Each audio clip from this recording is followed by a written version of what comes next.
नमस्कार. आज मोहिनीताज किचनमध्ये मी तुम्हाला करून दाखवते आहे झणझणीत असं मटणचा रस्सा किंवा मटणचं कालवण. आणि छान मस्त असा तर्रीदार रस्सा होण्यासाठी व्हिडिओ शेवटपर्यंत नक्की पहा. आणि पहिल्यांदाच माझी रेसिपी बघत असाल तर सबस्क्राईब करायला देखील विसरू नका चॅनलला. तर सगळ्यात पहिलं सुरुवातीला आपण मटण शिजवून घ्यायचं आहे.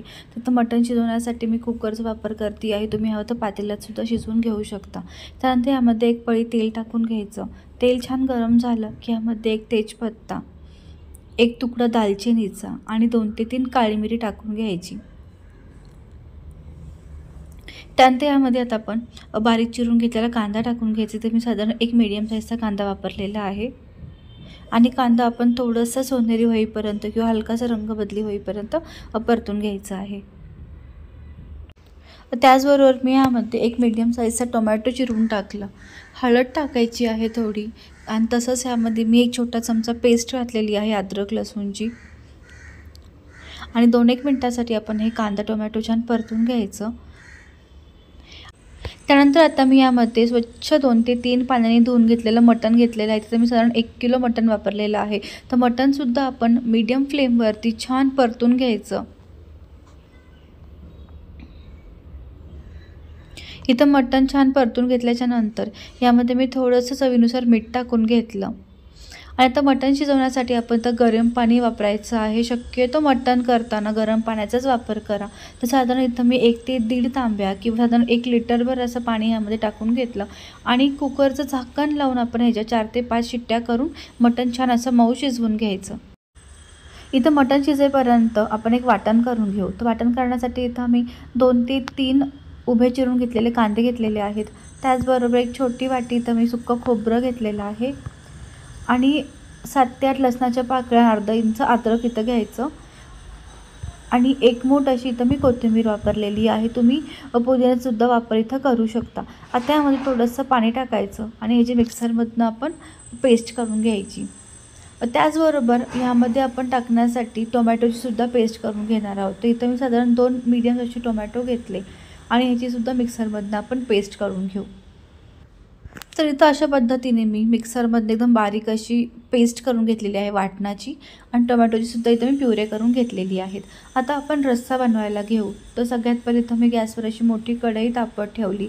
त्यामध्ये आता यामध्ये 1 ते 1.5 पळी तेल टाकून घ्यायचं किंवा तुम्ही तुपाचा सुद्धा वापर करू शकता. आणि तेल छान गरम झालं की गॅसची फ्लेम बारीक करून घ्यायची. आणि जी आपण सुरुवातीला टोमॅटोची पेस्ट करून घेतली होती संपूर्ण पेस्ट आपण ह्यामध्ये टाकून घ्यायची आहे.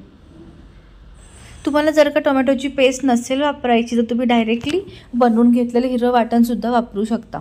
2-1 मिनिटांसाठी आपण हे टोमॅटो छान परतून घ्यायचे. आता यामध्ये मसाले घालून घेऊ. तर इथं मी अर्धा चमचा हळद टाकून घेतली. त्याचबरोबर छान रंग येण्यासाठी इथं मी काश्मीर लाल तिखट घेतलेला आहे. आणि आता यात आपण काळा मसाला किंवा जो घरचा आपला कांदा लसूण मसाला असं तो टाकून घ्यायचा. तिखट तुम्ही आवडीनुसार कमी किंवा जास्तीचं वापरा. आणि मस्त असा मसाला परतून घ्यायचा. छान असा मसाला परतून घेतल्याच्या नंतर यामध्ये आपण बनवून घेतलेलं हिरवं वाटण टाकून घ्यायचं. तिथे मी साधारण एक मीडियम साईजची वाटी असं वाटण घेतलेलं आहे. तुम्हाला जेवढा रस्सा बनवायचा आहे त्यानुसार तुम्ही हे वाटण कमी किंवा जास्तीचं वापरू शकता. आणि जसं की आज आपण कांदा खोबरं बिलकुल न भाजता हे वाटण बनवलेलं आहे. त्यासाठी थोडंसं 10 ते 15 मिनिटांसाठी व्यवस्थित हे वाटण परतून घ्यायचं किंवा भाजून घ्यायचं आहे. म्हणजे त्याचा पूर्ण कच्चा वास निघून जातो.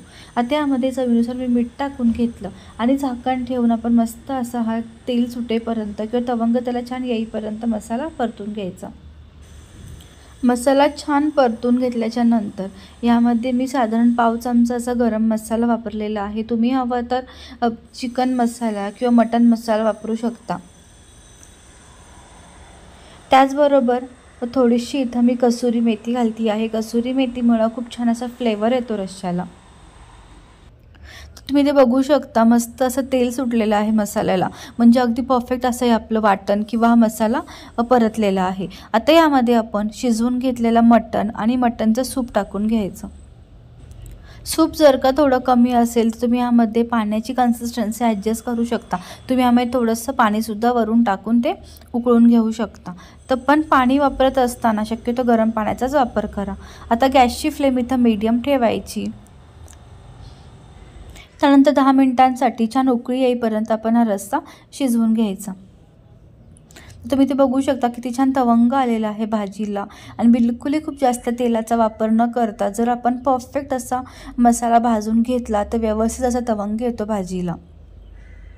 तिथं मी आणखीन 5-1 मिनिटांसाठी ही भाजी किंवा रस्सा उकळून घेणार आहे. तुम्ही भाकरी किंवा चपातीसोबत, भातासोबत खाऊ शकता. अगदी मस्त असा रस्सा चवीला लागतो आणि त्याचबरोबर अगदी झटपट अशी होणारी ही रेसिपी आहे.